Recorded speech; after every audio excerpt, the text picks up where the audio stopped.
not only that, what did we do? First woman of color to be the commissioner. First Spanish speaking to be the commissioner in the police department. First Trinidadian to be a deputy mayor. First Dominican to be a deputy mayor. First African American to be the first deputy mayor. Second African American to be the chief of staff. Why? The first one was by David Dinkins. When you look at our administration, first Indian American to be a deputy mayor, first Filipino American to be a deputy mayor, first Korean American to head small business services. You look at our administration and you will see for yourself, we got all of this chocolate running the city.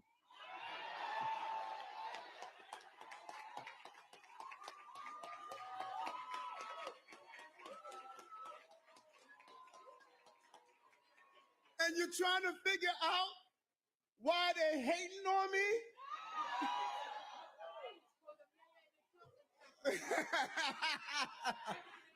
Listen, folks, I came into office, we were spending pennies in women and black-owned businesses. We're now spending billions of dollars.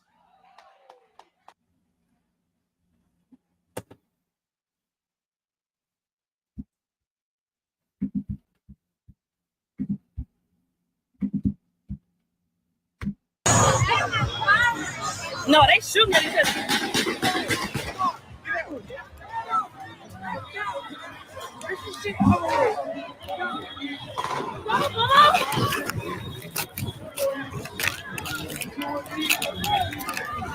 This nigga shot. Where's my brother? Oh, hell no. No. Shot him in the breeze. He shot right here. He down. He shot him in the breeze, bitch.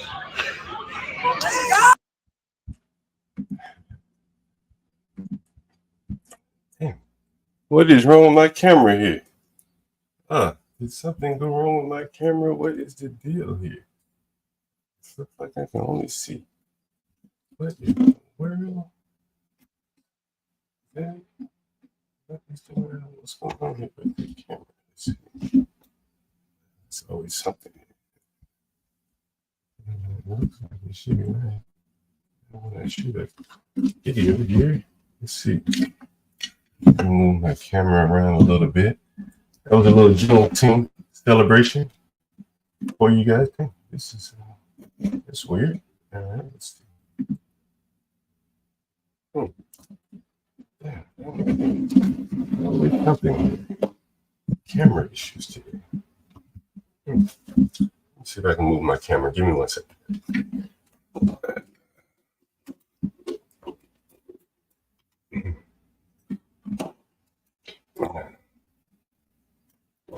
Looks like part of my camera is broken. Damn. It's weird. Camera's on. But it's still showing the camera here. I gotta figure out this camera situation. Give me 1 second. That's weird. It's fucking weird. I'm not gonna shoot it on half of the screen. Let me go to the comments here. Am I only showing on like half of the screen? That's weird. Huh. Let me see if I make an adjustment here. Otherwise, I may have to reschedule this. And I had a very good show coming up here. What in the world is happening? It's crazy, dude. Let me see if I can change cameras or something. Let's see if I can change cameras. Sure, nothing wrong with my camera. Oh. Is that better? Oh, I'm not sure what the hell is happening.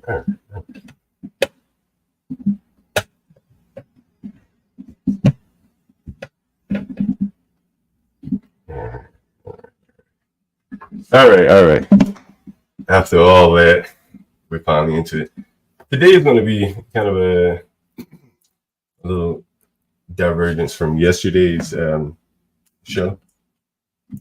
And what I want to do is kind of give you some practical advice on how some short-term rental, long-term rental landlord advice on how best to stage your place, to prepare a place for minimal damage and repairs. I think some of the things, you might even adopt them in your own home. Good morning, OPC Dunn. Just came over from Thorpe TV. I think they went all night last night.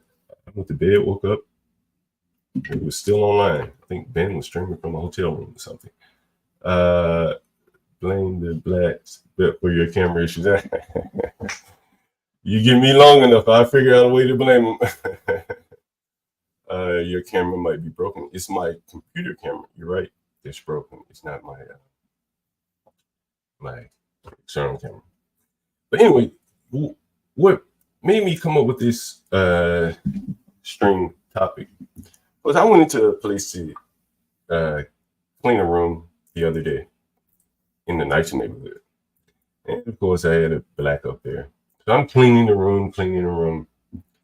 And I go across the street or whatever I'm doing to another place and come back, and damn, the TV was gone. I said, what? And I saw the niggers come in, and I just didn't think the niggas would be stealing $100 TVs. But you can put nothing past them. You can put a woman, no less. It had to be her. I'm pretty sure it was her. And so it got me thinking, like, typically we mount our TVs on the screen, on the wall, to prevent, typically they knock them over. But hell, we've had the blacks get to fighting in the rooms and they'll attack the TV like it did something to them. So, but before I get too far into this, I wanted to kind of give you an update on the guy that was fighting the other day.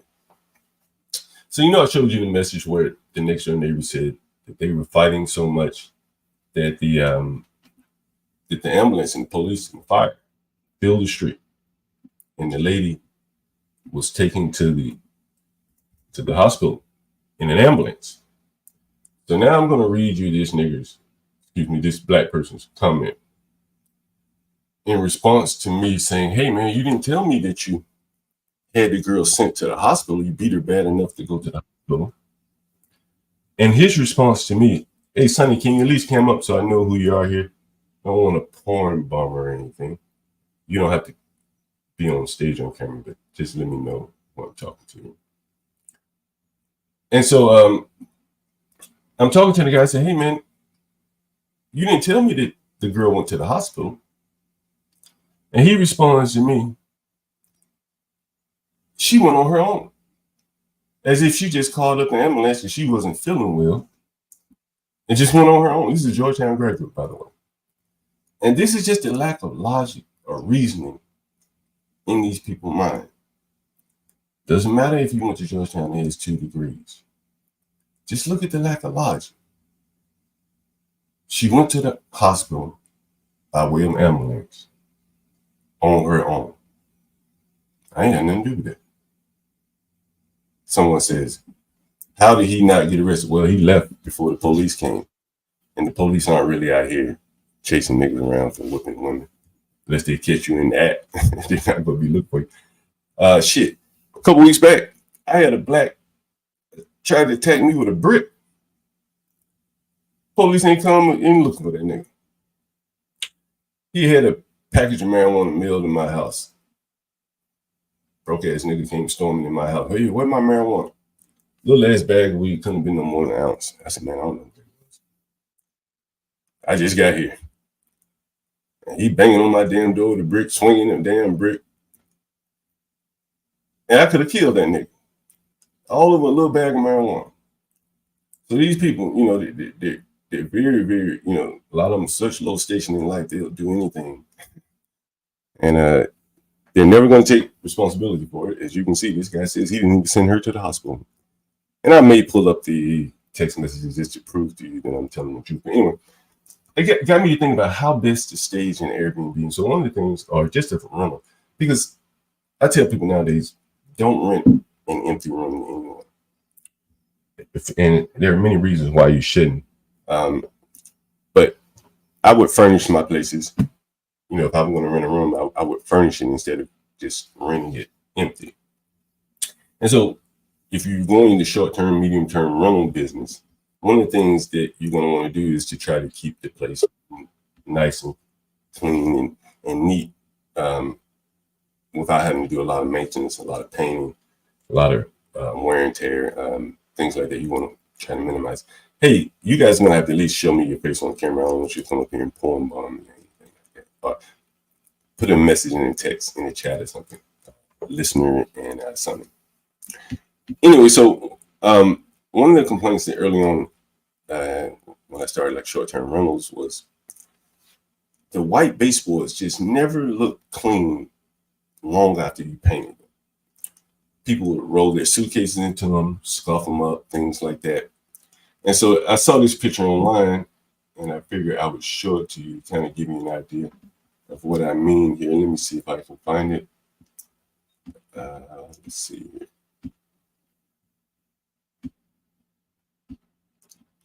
And here's the photo right here. I think, yeah, this is it. So let me share this tab with you. Sonny, you joined twice now, but let me just let you on and see if you make sure you're not born. Sonny, are you there? You're on mute. Sonny, are you there? Well, I'll take you down until you're ready to speak. Listener, are you there? Yeah, I'm here. I'm just listening. Oh, okay. Who is this? By the way, do you have a username or you just want to go by listener? Well, I got a username on YouTube. My name is Clue on YouTube, but I'm just listening to as far as the what you're saying as far as here. All right, fair enough. All right, I just want to make sure you want to porn bomb or anything. All right, fair enough. All right, so one of the things when I first started out short-term rentals was I would get complaints, or I would look at the baseboards of a home and I said, man, it just doesn't look clean. You constantly touching up baseboards. Don't worry, just a heads up. Like your volume is very, very low. Oh, my volume is low. Let me see if I can turn it up. It's really low. Like I'm turning my stuff all the way up, and I'm still struggling to hear you. Oh wow, let me see if I can turn. Let me make sure I have the right mic. I could have the wrong mic here. Maybe my settings were no, I have the right mic. Testing. All right. Can everyone hear me in the chat? Yeah, someone in Cube says fine, volume is good. All right. Yeah, so one of the things I had trouble with was, or what presented a problem with me was keeping it looking clean like the baseboards. Again, people are bumping into your baseboards with their suitcases, kicking them with their shoes, things like that. And so typically if you're going with the white baseboards, it always looks dirty after a while, or dingy. You have to really deep clean them over and over. So someone made a suggestion to me and it made a lot of sense. And I'm going to show you kind of the difference here. If I can find that tab, let me see where it is. Let's see. Is this it? Yeah, this is it right here. So if you look at this baseboard here, it may be clean, fairly clean, but it's never going to look very good because it's white and just any mark just shows up so easily. So your place can be clean. Your cleaners aren't going to come and scrub your baseboards thoroughly during an overnight turn. And so your baseboards are going to end up looking some variation of this. So one of the solutions that we did was to do something like this. We kind of flip-flopped in a way in terms of we went with dark baseboards and light-colored walls. I'll show you an example of that. Let me know if you can see this screen here.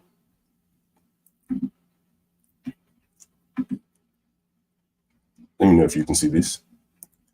So what we did was we kind of inverted everything. So I'll change screens.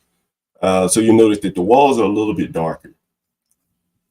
And, well, the walls are a little bit darker than your typical, but let me see if I can show you the trim. So you see how the trim is darker than the actual wall. The doors and everything are darker than the wall. So when you have people, and above and beyond that, we use was it door trim paint, which is a little bit I guess it has more oil in it, so it's a little bit more durable. So that gives us a nice contrast, but it also keeps our baseboards looking a lot cleaner than a white baseboard without constantly touching up the paint. So that's probably one of the best advices. As you can see again, dark trim, light walls.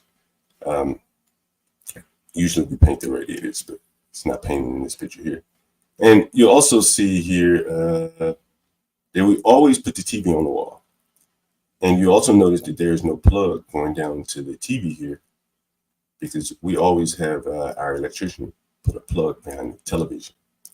And that saves like on tripping hazards. It looks nicer and cleaner. As you can notice, there's almost nothing on the floor.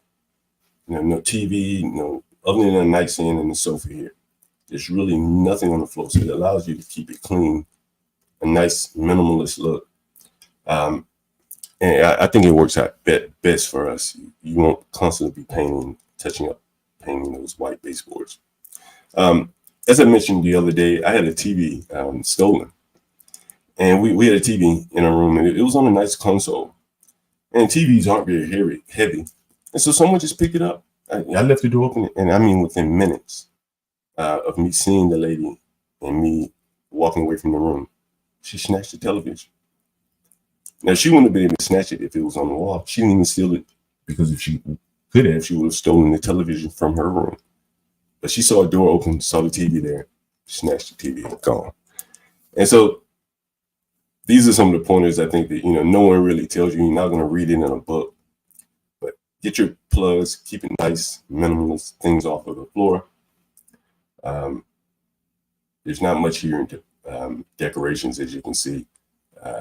In this room, we now have a coffee table. You don't really need a coffee table there.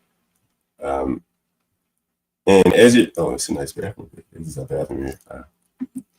Yeah, it's a real nice bathroom. So back to the pictures again. A couple more things I wanted to point out. So I'll talk about the bathrooms. Wow, we tried to go a little bit above and beyond in our bathrooms. And I know you've probably heard me say the common places, like the tragedy of the commons. But we pay a little bit closer attention to the bathroom, because the bathroom is where everyone goes and everyone has access to the bathroom. So we'll do a little extra just to give it the pop. So you see, just a tinted. This is a very heavy shower door made by a local glass manufacturer here. This is a very heavy shower hardware here. I think we got this from Signature Hardware, and the design. One of our old workers came up with the design, and we always do kind of something different. You see like a square toilet here as opposed to your typical round. And one of the big advantages of these Swiss Madison, I'm sure other people make them. Kohler probably has one, is that you see it's square, it's flush all the way down, like smooth. So it's easier to clean instead of having those little vents or pipes or whatever they would be on both sides of the toilet. And typically urine collects down there, hair, stuff like that. So this is much easier to clean than having your traditional type toilet. And I think it looks different, when you're staging a bathroom or any place, things that look different for guests that are coming in for a day or two often makes the difference in them booking your place. So that's kind of a couple examples I just wanted to show you. And this is kind of an upmarket. This is not in the ghetto here, but many of the same principles apply. You'll see one of the other things here. We start off with white duvets and sheets, and that didn't last very long at all. The grease, the oil from people's bodies will stain the sheets, and it's very difficult to get out. Then we went to a solid dark color, say a blue or a gray or something like that. Again, you would still see the grease stains, the oil stains from the body would show up. So then we went to pattern, and pattern tends to work better if you're doing a short-term or medium-term loan. You're not going to see any oil or stains in a pattern the way you would if it was one color. And the other thing is that there's certain types of sheets and duvets that work better for us. We typically go to IKEA. The sheets are pretty affordable. Duvets too. This is an IKEA duvet here, and we get a lot of life out of these. I'm not sure if I can zone in on it, but yeah, pretty much all of our rooms look very similar in terms of the sheets, the linens, and we get a lot of life out of these sheets here and the duvet here. And one other thing I wanted to show you before I open up the panel to questions. Let me take a look at the comments here. Doing great. John is a pretty knowledgeable guy. Vinyl plank flooring. We use, now this is in this room, this is probably engineered flooring. I had this put down many years ago. It can be sanded. You can change the color of it.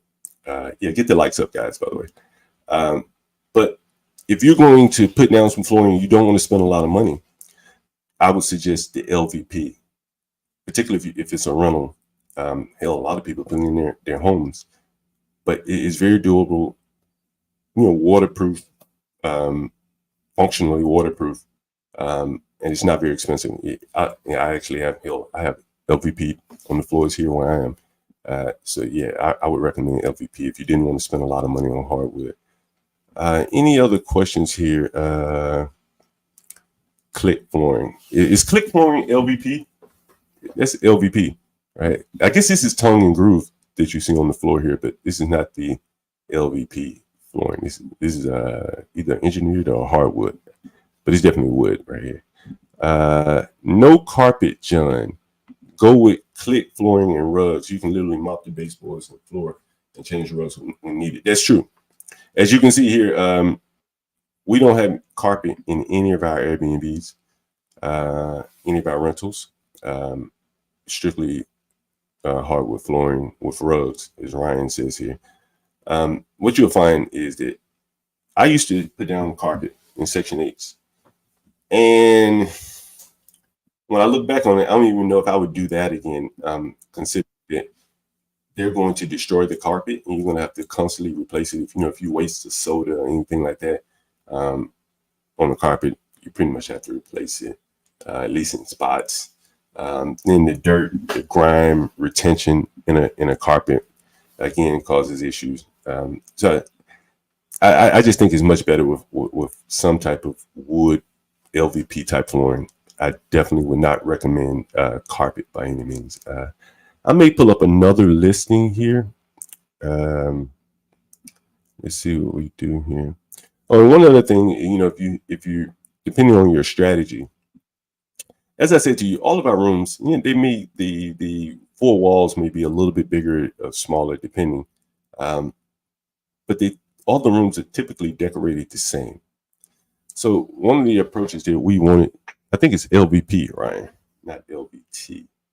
I think, but the construction business better than me. So, but yeah, one of the things that we wanted to do was to make our room somewhat generic. If Nina is in the chat, she'll understand kind of like a one-to-one or one-to-many relationship. So if we have, let's say, 3 rooms in a house, so Garion says Section 8 in carpet in Section 8. Yeah, that's what I did when I first started out, and it may not have been the best idea, honestly, because I remember replacing it all the time. So, yes, no carpet. Even in the Section 8, I wouldn't put carpet down. But yeah, so one of the things that we we got Ryan up here. What's up, Ryan? So one of the things that we encountered with short-term rentals was someone, and I'll bring up an example to better explain to you what I mean. So I'll stop sharing this, and then I'll go here, and I'm going to pull up another one. Let's see. Let's see if I can pull it. Well, Walter Wood, I'm wondering something. When it comes to people, as far as using carpet or using what you say LVT or LVP flooring, doesn't the flooring get scratched up also when it comes to renters Well, I think the LVP is a little bit more durable. The hardwood floors, I mean, clearly they're going to get scratched. If a woman comes in with high heels or something like that, clearly you're going to have a scratch. But you can sand hardwood floors, and not have to replace them. Whereas with carpet, you're not going to be able to get all that dirt and grime out of the room. Yeah, I feel where you're coming from. I'm thinking from the standpoint, let's say like as far as, because I'm thinking from the standpoint of hardwood floors or whatever floors as far as LVP, LVT, don't they have some kind of top coating that you can actually apply that makes it more difficult for it to get scratched up? I'm sure they do, right? I think it's pretty durable in and of itself. But Ryan may know that. Ryan, do you know the answer to that question? So LVP stands for luxury vinyl tile. You're a little low there, Ryan. I turn it off. Okay, I don't know why it's so low. Can you hear me okay? Yeah, How it's about much now? Better? Okay, good. Yeah.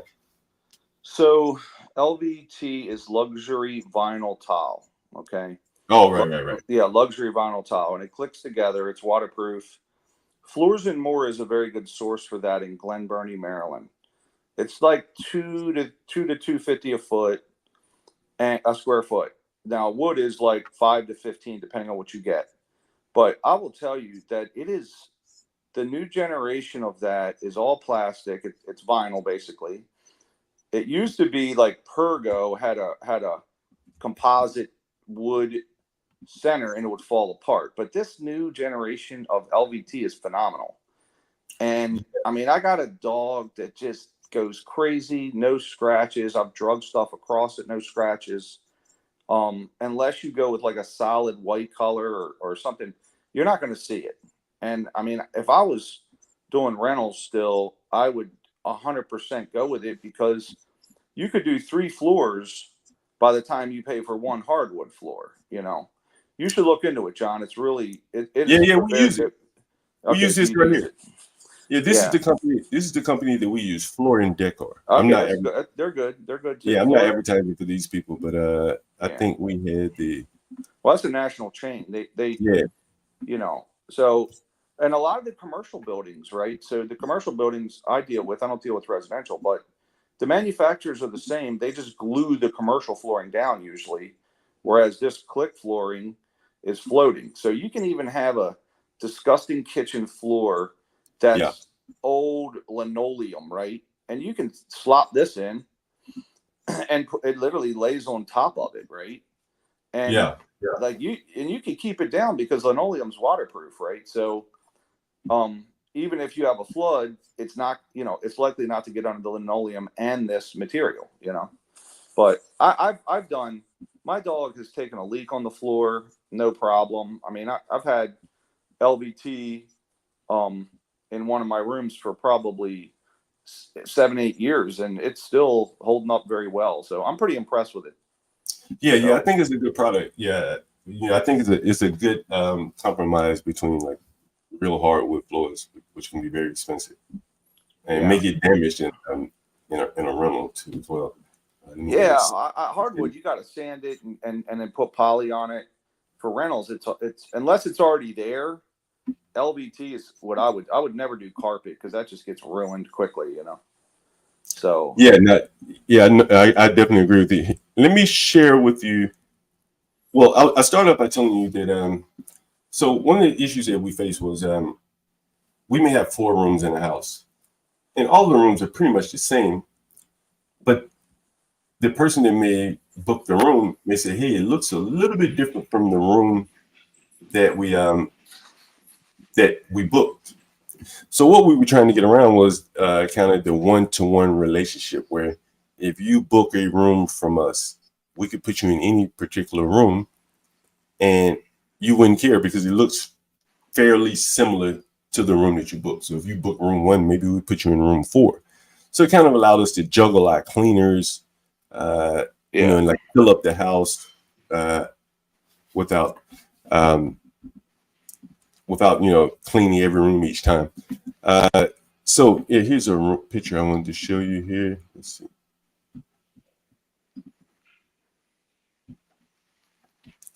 So here's another listing. As you can see, all these listings are a little bit different, but kind of the same, duvet, sheets, towels. We went a little up on the lights here. Some hanging lights. I think we bought these from Lamps Plus or something like that. I really like these lights here. But again, hardwood floors, no carpet, a little rug, sofa. And typically in Northwest DC, we'll try to put a desk somewhere in the room if possible.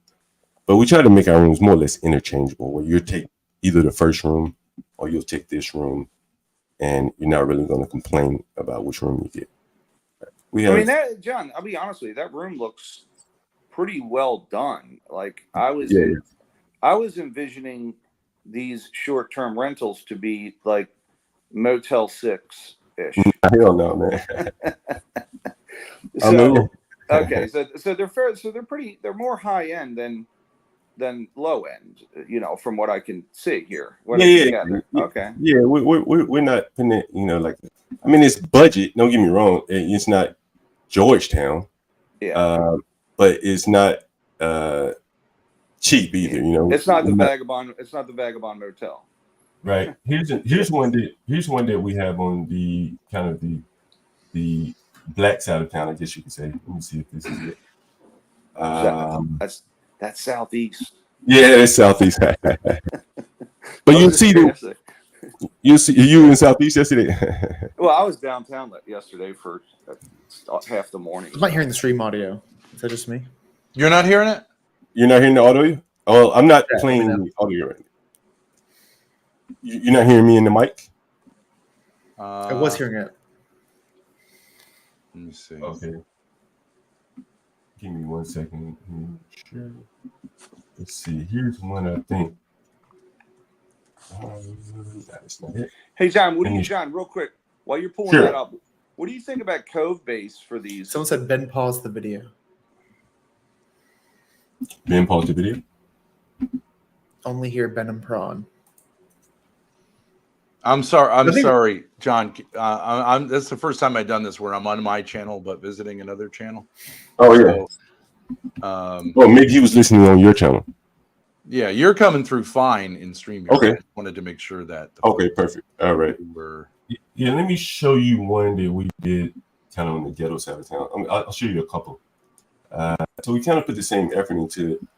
But the bathroom. I think the stream just mute. Pause.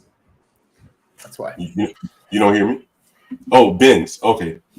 Here's one kind of on this is in Southeast. This is actually on Michael King.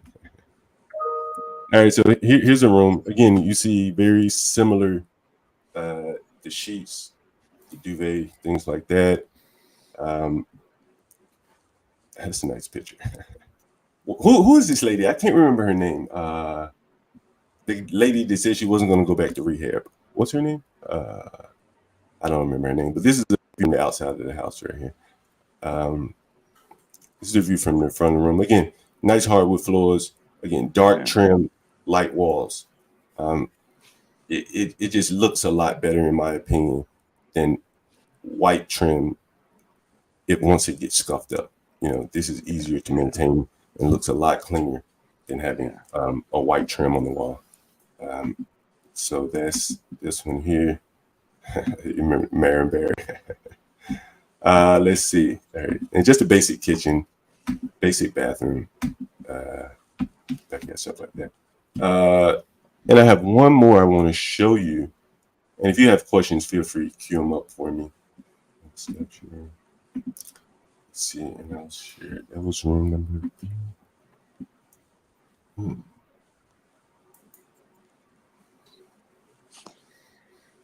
Let's see, I have one more I want to share, and then that'll be it.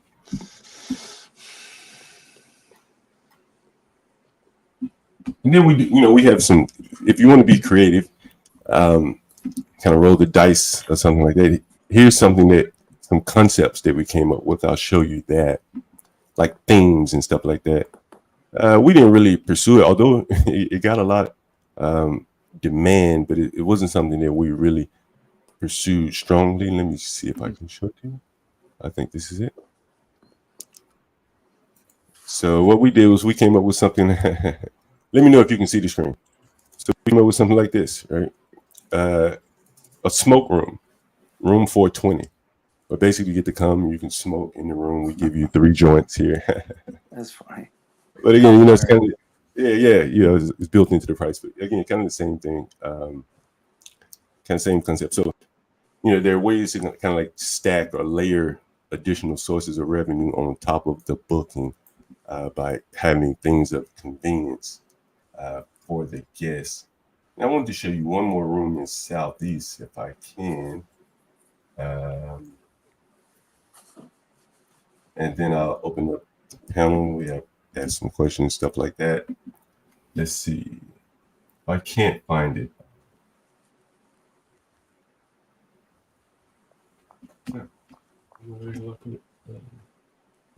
Let's see if this is it.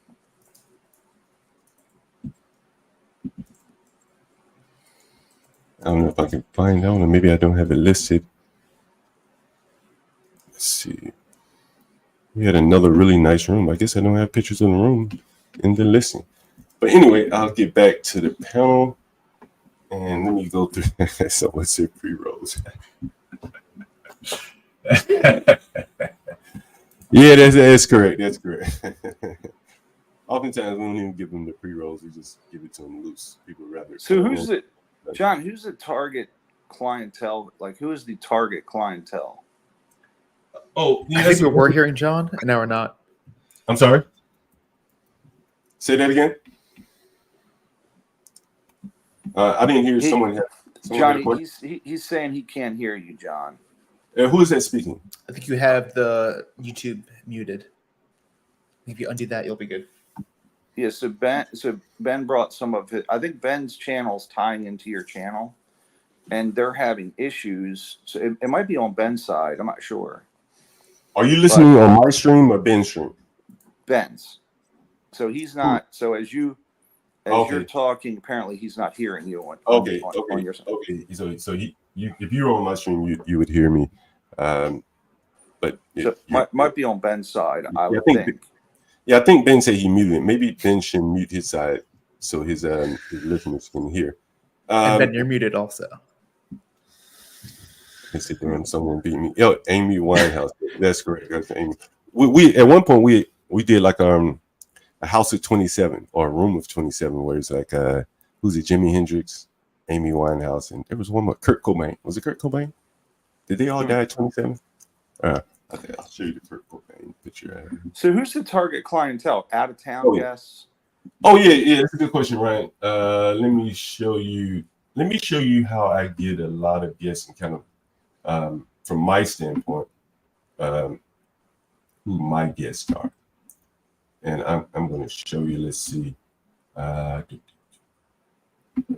see. Let me go back for a second. Okay, so I'm going to share my screen with you, and I'll kind of give you an idea. We'll just walk through who my people are, and what you're going to realize is something very interesting about this, and that the way that housing is consumed or purchased today is radically different than it was 5 or 10 years ago.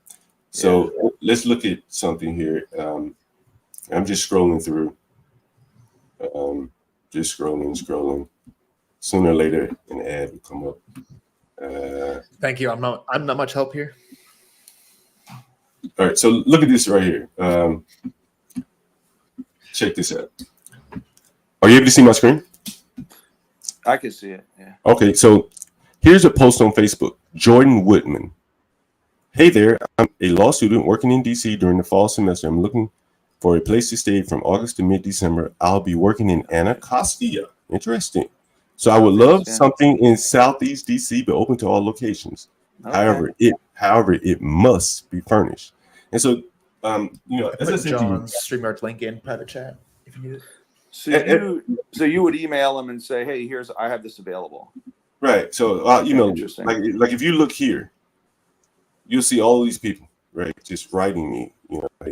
Wow. Wow. All these people, all these people. This is it's constant every day. Good And morning. So what's the screening process? So you run their credit, and then you know, et cetera, and then the average stay is like 2 to 3 months or something. Well, to be honest with you, Ryan, I've never run credit ever. Not ever once. Never. Wow. Okay. Never run credit. Interesting. But here's the thing that I found to be very interesting over the last maybe a couple of years. As a software developer, I just think how the software weave in a lot of information to kind of usurp a lot of cities that are banning Yes. adverse credit actions on your report, on your credit report. Gotcha. Okay. So in some ways, checking credit has become a little bit Okay, has become a little opaque because they're blocking some things from being reported. Oh, gotcha. Okay. Right. So what I have found, what I found to be more effective, clearly, short-term rentals are very very effective. Do you know what to do now, Ben? Interesting. Hello? That's pretty Hello? cool. Well, here's the next thing that I found. So I feel like, or I think that I can do a pretty good gauge of character just by looking at this. I can go to this person's Facebook profile. Okay. Nice looking, nice. Okay. I'll take her, right? Yeah. And I'm making this a point. I'm showing you this, make a point. So this is a fairly attractive woman. You can go see who her friends are. You can right? so you can kind of see what she's about. Okay. You can see what she posts about. She's large. She's probably not going to be the person that's coming to try to get over on someone. I gotcha. Okay. So you can filter. So in other words, I'm picking from the people that are putting themselves in position to be picked. Gotcha. 10 years ago, I just hang out a banner or a flag and say, hey, anyone looking for a room? And then they come looking for me. Interesting. And then I just got to wade through all that trash. Yeah. Today, I can filter in on the people that I would prefer. You've got a profile just from online. Interesting. Okay. Right. So I've kind of coined the term that Facebook will be like the new credit score. It'll be much more effective. It can round up who your friends are. Here's another person. My name is Yasmin, 27, looking for a female roommate, place in DC area. I think we could all be here. I'm sorry? Hello? Yeah, I think they're still having issues tying into your broadcast. We'd be putting John's stream on stage, and we'd all be backstage, kind of. Yeah, he's still trying to deal with the back end. All right, I'm going to. Who's trying to do that? The process. I'll put you on mute. I'm not sure which ones. I think it's a process. They're having communication problems. I'm not sure. So John, I'm having a problem too. You know what my problem is? Yeah. What's your problem? You know my problem? At age 66, I woke up with a raging fucking heart on this morning, John. Seriously, I felt like I was 18 years old. That's the big problem I have for the day, John. Just thought I'd tell you boys that. Go ahead. Sorry. That's no problem. That's a good problem you have, I guess. These are first world problems, right? They are first world problems. Great. That's right. All right, speak on Louis. We'll come back to that in a minute. Speak on we'll address you. I'm trying to get you content. Anyway, so again, here's another person. This was June 13th, so it's a few days ago. But I mean, 27, looking for a female roommate. Budget is around $1,000 for a room. She says she's super clean, things like that. And you'll see that people that are responding to her. Maybe she's very pretty because she has 18 responses. Let's see how she looks. And you can see your competition, basically. Yeah, well, you can see your competition. And, one of the interesting things you'll find is that the women get a lot of responses relative to the men, particularly if they're pretty. And so it's probably easier to deal with them, too. Like the men, you don't know who you're getting. You could get some guy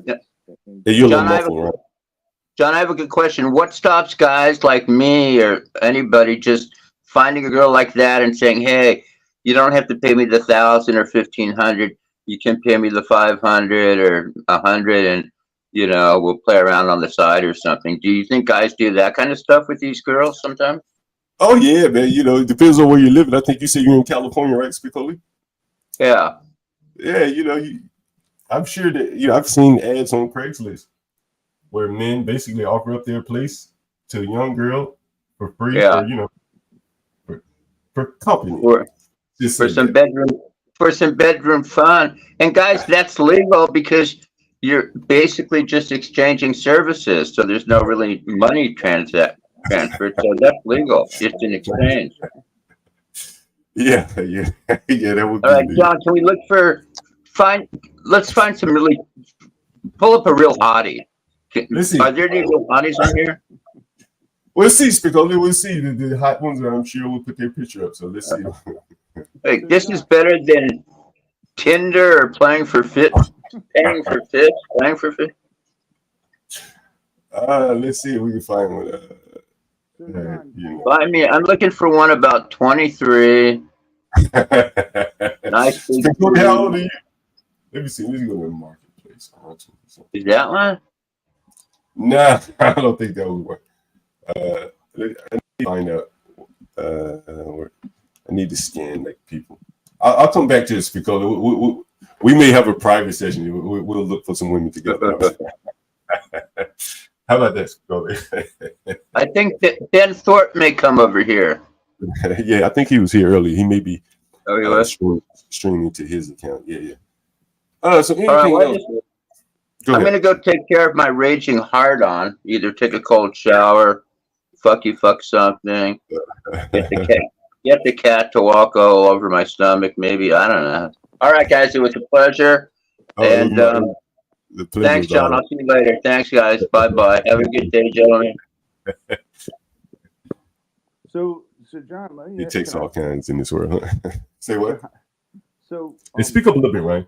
Oh, I'm sorry. So when you do the so what broke down in your screening process with the recent?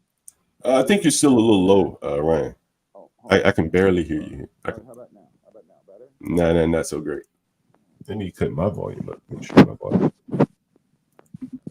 No, my volume is good. So I think it's yours, Ryan. How about now? Is that better? Better? Can anyone else hear Ryan, or is it just me? Yeah, you're muffled. How about now? Richard says you're muffled. Yeah, he's low. I don't know. All right, Ryan. It looks like you're better now. You have something to say? You have a question? Yeah. Okay. Oh, hold on. That's it. Is this better? Yeah, that's better, Ryan. Okay, I had the wrong thing on. Okay, so what broke down in your screening process with the recent Georgetown master's degree student? Was he through the same process of figuring out? Was that the same way you rented to that guy? Is what I'm asking you. What do you mean? I can't remember. He's been with me probably about 6 or 9 months now. The guy that sent you the resume, that guy, was that that guy? Yeah. I mean, yeah, because he sent me the resume. It looks like it was in May. But he's been with me. Ooh, I'd have to go back and look, but maybe at least 6 months. Okay, so you screened him, and he still just ended up being a dud. Okay, I was just going. Yeah, the thing is, right? Like, and I've done a stream about this. On his own, probably not a bad guy, decent guy. He's been able to pay his rent for this time. Yeah, and his rent is a little high. Man, he's paying $1,300, give or take, for a room in Southeast. And he's been able to maintain it. And he has to pay weekly or bi-weekly. So you have to make that every week or so.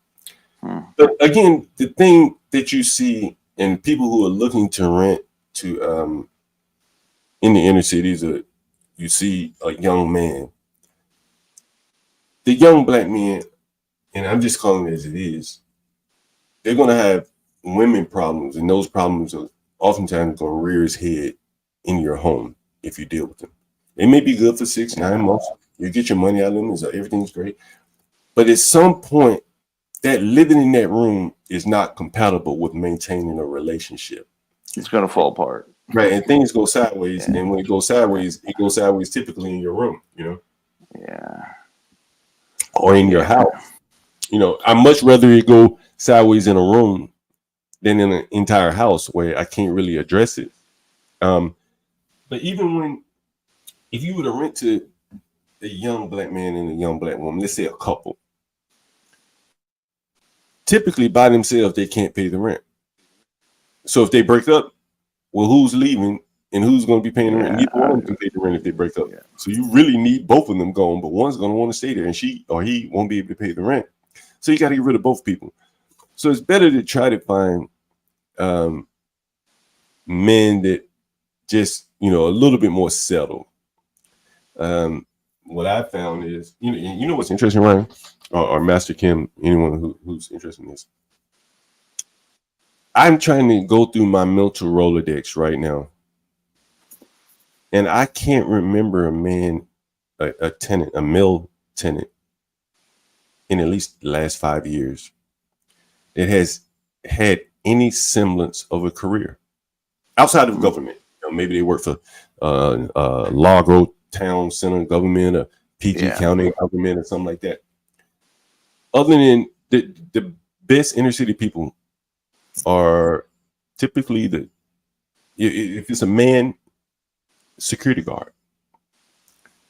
If he and can how much is it for a week? How much is it? Anywhere from like $350 to, depend. If you want to go to Northwest, it's going to be a little bit more. It's going to be over $400 in Northwest. Yeah, Northwest is going to be more. And so let me show you some of the other. So you're talking $1,500 approximate for $1,300 to $1,500 for. Okay. So per room, and then So I'm just wondering why you wouldn't do just full scale, because I had a 12-month lease when I was doing rentals, right? Like when I was, but it just seems to be more stable. But I guess it's more profitable to do it this way. Yeah. I mean, if you rent 4 rooms, you're it's $6,000 a month. Yeah. Interesting. And the risk is much, much lower. Here's another room we have. Again, you see the same pattern here. Dark trim around the doors and the walls, and light walls, right? Dark trim, light walls. Yeah. And that's a consistent thing that we do pretty much every. We've replaced this floor. I just haven't updated the pictures here. But again, if you're going to get in the business of furnishing places, which is what I would suggest if you're going to rent to someone, then I would suggest that you definitely, do the contrast with the baseboards and have darker colored baseboards, because that's going to save you a lot of touch-up painting and trying to clean those baseboards. Once you look into Cove Base, John, like it's commercial and it's like a strip. You see it in hospitals. You can get it in every color. Look, you should look into that because it's way easier, man. You glue it on. It looks pretty clean, and it looks kind of commercial-ish, but most people aren't looking at that, So Cove Base, it's pretty good stuff, man. Instead of having full around, it's called Cove Base, COVE. And what is it? It's essentially a vinyl, and it's you'll see it in a 4 or 5 inch strip. It'll have a cant at the bottom. I would put it in rentals if it were me, because you can clean it. You can just rip it off the wall. Oh yeah. You cut it with a razor knife. You'll see it in hospitals. Yeah. It's like rubber, right? It's like rubber, right? Yeah. That's right. It's cheap. Yeah. And right at the intersect there. I just look into it. I think you'll find it to be, especially in utility areas. Yeah. I know exactly what you mean. Yeah. So like here's the TV that you can see it's not on the wall. It's on the wall now, but we had a TV stolen like this just day before yesterday. Someone just snatched the TV. Right? Really? Yeah. Just snatched it. They just unplugged it, walked out of the room because it wasn't on the wall here. So people steal everything. People steal it. So here's a David Bowie picture. So we try to give the rooms a little bit of spice. John, can you hear me? Yeah, I can hear you loud and clear. Okay. So these are your rooms that you rent out. Yeah. Okay, and you rent to urban, mostly black folks. Well, I've been showing you mostly the places in the the non-black places. This is in the more DC official area here. So Okay. This is most my of the question. blacks Good. will say here. Yeah, I don't have any Yeah, no. blacks. Yeah. It's good that you don't use that you try to avoid fabric couches, I think, because that. Oh yeah. Oh man, I'm glad you mentioned that, Ben. Hell yeah. Yeah. If you look at pretty much all of our listings, it's either got to be a vinyl or in Northwest we put genuine leather typically if we're gonna. Yeah. Now, do you get that furniture on Craigslist because it's way cheaper? Oh yeah, that's a good question. We don't use Craigslist. We use Facebook Marketplace. Okay, yeah, but you get it set. You're not paying new. No. So like if you look at this sofa here, I can't remember where the sofa was from, but Real nice. it may be like a West Elm or something like that. Mhm. Sofa, genuine leather, and I may have paid $200-300 for it. Right. Everything else, as you can see, is more or less basic. And then what do you hire? You get like a truck for the day to bring it over, or do you have? That's a good question too. I have a truck, or I have the ability to take things around, and then when I don't feel like taking things around, or if it's too much for me, we use a service called Roadie. I'm not sure if you've ever heard of Roadie before. No. Roadie is a UPS company that's similar to Uber. Yeah. But they pick up packages for you. So if you had a bed or a nightstand, really? Yeah, they'll do it for you. And what do they say on that couch? What do they charge you? Like $100? Give or take. I think there's a distance as well. Right. But if it's not too far away, you pay them $100. They send guys over, pick it up, and bring it right to you. That's not bad. Yeah. They bring it right into you. They bring it to wherever you want them to put it, as opposed to just dropping it off. Yeah. On the front porch. Yeah. That's the way to do it. Yeah. Everything should be used. I think you'd be crazy to buy new because it's only new for the first guest, and they don't care. That's right. One of the other things, since you mentioned something, Ben, one of the things that we realized over the years is, I wanted to make sure I brought this up because it's a very important point. Because the people fuck a lot on these.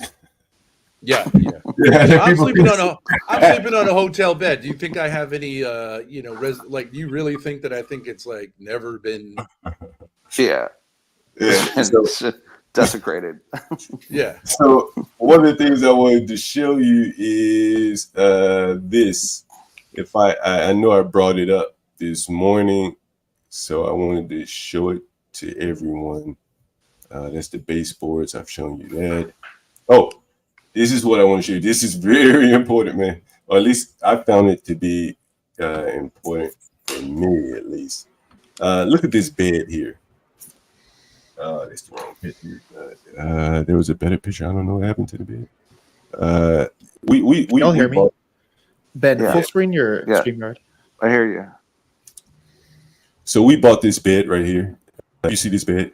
Can everyone see it? We bought a lot of these beds, right? Mm-hmm. And the thing is that, when your guests get to, having a good time, these things right here, I forget what they call. They start getting loose, right? They start getting loose, and they'll fall out. Yeah. Right? And you've heard me talk about the screws, right? Yep. And so this bed has a lot of screws, all these screws, all over the place. And all of those are like points of failure. Yep.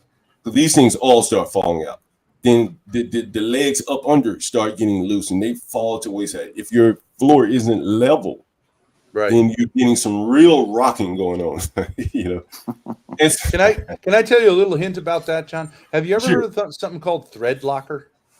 No, what is that? So thread locker is it's usually red. It comes in little tubes. Yeah. And when you screw something in, if you use thread locker, it's pretty much not going to come out unless you heat it up. So if you know what I mean, is a trade-off because if you go to take it apart, someone will be like, "Damn, this thing," because you can't get it off. But they use it a lot on like transportation, cars and things like that because of the vibrations. And the same thing would be true here, but that would solve that problem because they don't really those screws are going to be going into tubular steel here, right? Like it doesn't really have a lot of catch points. I mean, they'll usually have an inner thread, but yeah, you're right because they make it easy to put together. Yeah. But that means it also isn't really tight. And I've used thread locker, and on those slats too, you can screw them down. But if they break the slats, Right. then you're screwed.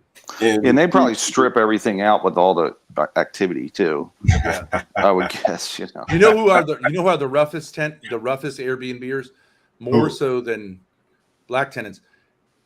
Gay guys who are coming there for like action, not necessarily gays, but if they're coming there for action, man, does it get messy, and there's fluids all over the place, and lube and stuff. It's brutal. Rubber sheets. Yeah. You almost want to just hose the whole thing down. Yeah, it's wash down. You gotta have a but you can't really say like, I know what you guys are up to. This is gonna be a rough night for you two. Yeah, hey John. Yeah, John. I think John stepped out. Oh yeah, hey Ben. Very interesting comment that you mentioned, because a very good friend of mine lives in the Fort Worth, Dallas area in some very high level condos, and his next door neighbors who are renting are a gay couple, African American. They are just complete top to bottom domestic assaults, profanity, everything. Yeah. One partner through the other through a glass window, and then the security in the apartment complex are kind of petrified. They have to follow whatever protocol to evict them, but just crazy, over dramatic stuff, and not to mention the verbal abuse, the profanity, the non-physical stuff. So the point I'm trying to mention. But one thing I also want to say is, where is anyone going to find this content? What John offers. So John, amen. Right. That I'm here just to learn and hear everyone. And then I guess I wanted to also add one comment too, John, if you don't mind me asking. Sure. Do you think if you did make your tenants fill out a credit app, but you never actually submit it, it's going to give the illusion that you've got these guys on paper and that this is their true identity, although they gave you a driver's license, that it just makes them feel a little bit more like you're going to find them? And what about a deposit? Do you get a deposit on these guys too? And please forgive me if this is common knowledge. I'm new to the stream, as you know, so I'll be quiet at this point. I used to do deposits, but the legal language of that is a little tricky. So I quit calling it deposit. I call it, hey, your first and last month's rent. And so that would be get you around kind of the legal requirements for a deposit. And so if you notice in these inner cities where they try their best to not allow Section 8, but they have to allow Section 8. For one thing, they won't build anything bigger than a 2-bedroom apartment, or maybe it's a 3-bedroom penthouse that Section 8 can't pay for. But the thing they do, they layer on expenses that you have to pay to move in. The gym fee, the parking fee, the communal fee, whatever fee. And that is what stops a lot of people from being able to move in, because the city can regulate how much you charge for a deposit, but they can't regulate all those other fees, parking, gym fees, coffee shop room fees. And those fees, in my opinion, are used to weed out the people that they don't want there. So, but sometimes people who are like sell drugs, they'll have a lot of money, cash up front, right? Well, yeah, I mean, I don't see a lot of drug dealers these days. Small drug dealers. So I wonder where, I did a stream about that. Like, where are the drug dealers? I used to have drug dealer tenants from time to time. I don't see them anymore. But I think for me, renting rooms furnished slices a segment of the market that is a little more professional. The rents are a lot higher. If you're charging somebody weekly, $400 a week, that's a lot of money for a young person. It's $1,600 a month. So for me, luckily, I've been able to get away without. As I said, I've never done a credit report ever on anyone, and I've never had to evict anyone, never had to take anyone to court or anything like that. Yeah. But how do you? Good. Oh, go ahead, Ben. Go ahead, Ben. Sorry. How do you first of all, you're saying, is it legal to rent a room with the regulations? Can you just rent someone a room in the city? long term? Yeah, you can legally do it. People do it all the time. So you don't need to have an Airbnb to do that. No, you don't have to. Some people have one. You can have an Airbnb. You can have a Verbo. You can create your own website. There's a company in DC. I think it's called Home Sweet City or something like that. They do direct bookings on their website. What I probably would venture to guess is that some company like Facebook will move in and challenge Airbnb or something like that. Because again, people are posting, hey, they're posting on Facebook. The people providing housing are on Facebook. They can clearly cut out the middleman of Airbnb very easily if they so choose. I'm not going to tell. I'm not saying to advocating this, but there's an Airbnb scam you can do that I'm surprised more people don't do, and that is so Airbnb will sometimes arrange for you to pick up keys somewhere locally, right? And so they'll say the corner store or something, go talk to Marty, and they make this arrangement. Okay, so I forget how this works. If you claim that you were assaulted, let's say especially a woman was assaulted in an Airbnb apartment, and somehow this guy got a hold of the keys, right? So you could say, I don't know how it happened, but right. And it's very easy for a woman to make a report to the police, whether or not it happened. They're not going to question her. And then you sue Airbnb for allowing someone to get the key. I think you got $2-3 million right there. How are they going to, how is that not a scam? How are they going to beat that? You know what I'm saying? Don't even want to try that. Dad, can I? See, that's why I think bigger companies are hesitant to move into that market, because it's whenever you're running something from a distance that involves like overnight and people, right? It can be very you're getting into a lot of potential liability, because you're saying we are taking legal responsibility for this, thing in some way. And of course, a lawyer would love to sue a huge corporation like Airbnb. Yeah, yes, Dad, can I ask you a quick question? Just like this is just a logistics thing. Can you close out of the StreamYard tab, the StreamYard that is like our StreamYard, the Thorpe TV StreamYard? Yeah. Can you just X out of that? Leave studio. Yeah, perfect. Yeah, I'd love to. Okay. I just need to fix something on that stream, so I just need you to leave so that when I'm talking, you're not hearing me and John stream. Got it. I'm out. Okay, thanks. Sure. Sorry.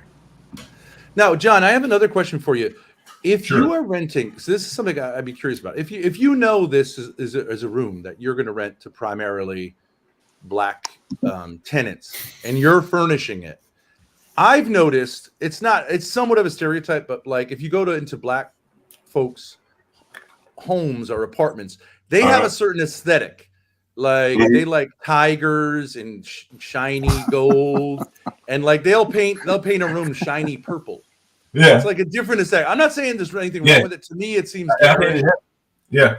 But I'm saying if you were trying to make something attractive to a Black tenant, but I imagine also they might say like, oh, I get it. This is an N-word room. I don't want to rent it. I want to rent something that looks like white folks decorated it. Is that ever like you know what I'm saying? No, I think honestly, Ben, that once it's furnished, then you've already put your spin on it. And is it nice enough or not? And so, what I'm saying is it like everybody wants to have a nice TV set? Okay, Black, white, or Chinese.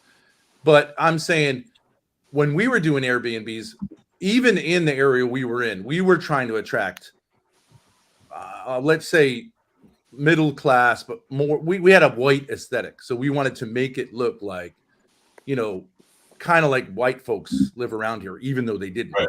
And of course, we wouldn't discriminate if somebody booked too much. But what I'm saying is, if you know it's a Black clientele, are you going to put There's a date stream later tonight? Princess, I can hear you here. I just put him on mute. Go ahead, Ben. Oh, okay. You know what I'm saying? Like, do you like so? What the weird thing is that Black folks tend to have this thing where they they they seem to like images of like jaguars and panthers and things like that. You know what I mean? I'm not throwing shade. I'm just saying it's different. It's different. It's true. And you know, it's like, and you would put up like the decorations. Like a lot of times, it's like a Bob Marley picture. Well, I love Bob Marley, but like, you know what I'm saying, or Tupac or something like that. Would you lean in that direction or lean away from that? You know, let me show you a picture. You put David Bowie up. David Bowie is more of a white singer. Yeah, to be honest. Yeah, let me show you one to see what you think about this one. Oh, Ben, you give me some good thoughts here. Let me see if I can find it. Someone asked me why not do Airbnb. Have you not been paying attention to the show here? I'm showing you listings here. How do you get while you're looking? How do you get these people out? Like, let's say they don't pay you. Aren't they kind of protected by the municipality? Like, if they establish, is there a period of time? Ryan want to do a members only content, huh?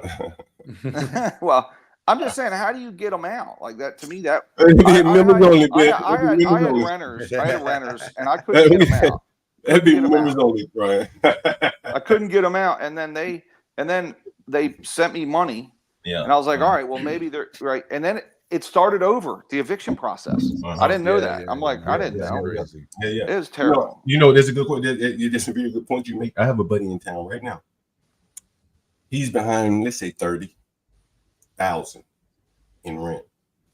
So I told him, I said, man, stop taking any money. I know it's gonna hurt. Yeah. Right. But he's gonna send you $500 to pacify your ass, and then you won't hear from him for another month, and you further. And the eviction timings starts then. Yep. If you accept the $50, and it starting over, because when you go into the court, and here's some advice to you: if you go into the court, the first thing the judge is going to ask you in these inner cities, has he been making payments? Right. If you answer yes, then you're going down another road. Right? Yeah. If Nina's in the chat, she understands it's all software. If yes, then this. If no, then that. And you go down the decision tree if you've been taking payments from this guy. So you don't want to take payments from these people if you want to get rid of them. And in almost every case I've ever experienced, when someone gets behind, they're never going to catch up. There's no real incentive for them unless they catch up completely. You know, if someone's late a couple days, okay, but like once they start saying, "Can I make a half payment next month? I'm gonna XYZ." That next month thing don't never happen. That's why I shorten that shit. Like nobody is going to be on 2 weeks from me. Rent due every week, every 2 weeks, or you can pay by the day. It's up to you. But do you use the court system for what? To when you say like it's done?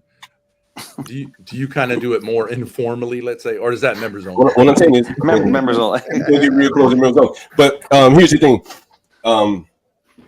if you're familiar with sports, right? If anyone familiar with sports, you know how they say, well, you know, the game is going to be at home. You don't have to travel. The weather conditions are probably suitable to what you're practicing and all that. Right? And that's sports. Now extrapolate that to some low class blacks where the government is basically their lawyer. I know what you're talking about. Right. I know what you're talking about. Something just ain't working in here, and I don't know what happened. But you owe me some rent. You know, they're not going to want. Right? Is that the kind of thing? I'm not going to say it. Yeah, you know. I'm sorry. Say the question one more time. I was looking at Richard's statement right here. No, I'm saying that is John drunk, then smoke a joint, else drink a beer. You start early. You start early. Ain't that right? You know, I haven't ridden any code in a while, but you it's like riding the bike. Is John drunk? If so, smoke a joint, else execute the drink a beer function. You never forget these things. You know, I was looking for that word. Hold on for a second. I was looking for that word ternary, but I was mixing it up with tertiary, so I didn't say anything. But you're definitely right. It's the ternary operator. Instead of you can write in one line if then else. That's software stuff. Yeah, that's software. Basically, this is a function that returns either true or false, and if true, then smoke a joint function. If false, if John is not drunk, then drink a beer function. We got a software developer in the audience here. It's a heady bunch here. Any other questions here? I got a couple more things. Oh, I wanted to tell you what kind of bed that works better for me. For multiple reasons, and one reason you may not even consider is this bed, or a type of bed, I should say. Doesn't have to be this bed. I'm not advertising it. So I showed you the other bed, right? The bed with the slats and the footboard. I don't know if I have it up, but I showed it to you. And then you see this bed.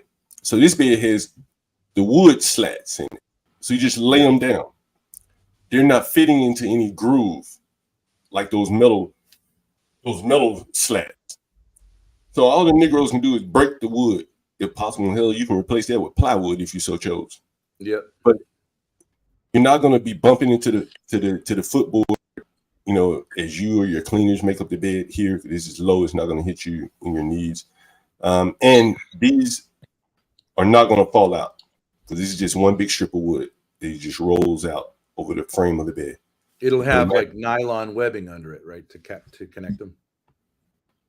Yeah. You're right. You're definitely right. They're connected with nylon webbing. That's right. So there's just one big, one big, kind of pallet-like strips of wood. You roll it out on the bed. You won't have an issue with the slats coming out. There are less screws here. I think it's an all-around better bed. If I were going to do an Airbnb, and it's metal. So what I would do on that bed is put, like here in the hotel, you'll never have a bed that's up like that, because it's almost impossible to clean underneath there. And you can get things like condom wrappers someone will find, and stuff like that. That's true. I would put like pieces of wood around the three sides to make it just like a platform. You know what I'm saying? So nothing could get in there and you don't have to clean anything. And if you needed to, you could take the mattress off and get in from the top like once a year. But I think the less crevices and cracks, the better. Yeah, and that's one of the reasons why I like this bed a lot better, is because someone mentioned lower clearance means stronger stability. That is true. But the other big thing, particularly amongst the tenants in the black areas, it's amazing how they can get damn near anything under the bed. Anything, man, like a chicken wing would be under the bed. Yeah. And so I instruct my cleaners to move the bed. Oh, every time you come. I need you to slide the bed to make sure that nothing's up under it. Socks, panties, condoms. Yeah. Let me show you a picture I found the other day. It's every day, man. These people, man, and let me see what I found the other day. Let's see if I can find this picture for you. I found this the other day. All right, I'm about to send you this picture. You look what I found here the other day. And we just had done a story on this, and I meant to mention this the other day. But I saw this the other day, and I'm going to bring this up for you. Give me 1 second. I'm going to stop sharing here, so that's enough for the bed. I'm going to pull up what I found the other day. And again, I wouldn't have found this if I hadn't slid the sofa. Does everyone remember this? Does anyone remember this right here? Oh. Does anyone remember that? Anyone remember that? Add some wheel to it, John. John, if that's what I think it is, and you had rubber gloves, that in the condition it's in, you could sell, and there are people who would pay probably more than it was retail for it. Why? Because they like gross stuff. So there are people, really? You know what I mean? It's like used underwear. Used underwear, you could get more for it. I'd be damn, I'm throwing all these things away that could have been worth a lot of money, man. But it's everything. It's a crazy kid. But it's like women's used underwear. If you found women's used underwear, there's a guy out there who'll pay you money for it. That more than probably is worth. That I can believe, but I can't see any value in this. But I've been surprised many more times. Someone mentioned the black gays sex. Was that someone mentioned that on here? Was that Master Ken? Did he leave? Oh, someone no, mentioned. I'm here. Yep, I mentioned about a colleague of mine who lives in a high-level condo in Fort Worth, Dallas, Texas market. Yeah. And his next door neighbors are two gay African-American gentlemen that just go Yeah. at it, domestic fight. I mean, just going crazy, cussing each other out, fighting. Well, one through the other through, I'm assuming the slide glass window. The police, I think, were called or whatnot, but it was just real messy and just kind of crazy. So that was the point of mentioning that, is because Ben had mentioned about gay couples. You know what I found, and I'm sure that the white gays are very promiscuous too. But what sticks in my mind, and this is not what the show is about, but I was leaving the house one day, and it was at nighttime. So it must have been 10 o'clock. It was evening, and it was nighttime, and I saw a guy like queued up at the fence at the property line of my house. And so I'm coming out of the house, and the guy says to me, "Y'all done?" I said, "What?" He said, "Y'all done?" I said, yeah. And it dawned on me that one of my male tenants was a prostitute. I'm not sure if he was doing it for money, but he had real family psychological issues. His parents were paying his rent because his mother was with a new man that didn't tolerate homosexuality. And so he lived in one of my houses, and he just had sex with men over and over all night long. It is truly amazing, that like the way he rebelled against his family in that way. But yeah, I've seen a lot of like real debased homosexuality from the black people. It's not as sophisticated. How about that? No, someone says, does he say that? Hey, John, do you mind if I just plant the seeds of some dialogue that if it could be touched later, it doesn't have to be this moment, but sure.